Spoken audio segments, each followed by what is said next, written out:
Well, we were basically traveling. What we did was we traveled from Portland to the Twin Cities. And what we did was essentially followed the southern margin of the Great Ice Sheet for the most part. And what we were looking at was this evidence that the whole ice sheet had undergone this massive, catastrophic, sudden meltdown.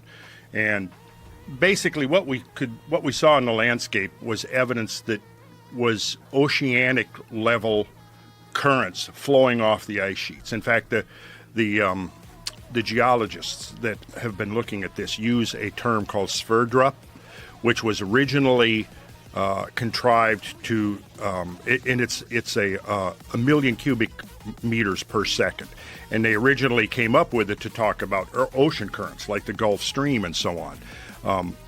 Not realizing that down the road it was actually going to be applied to currents that were flowing over the land. But that's what we were looking at.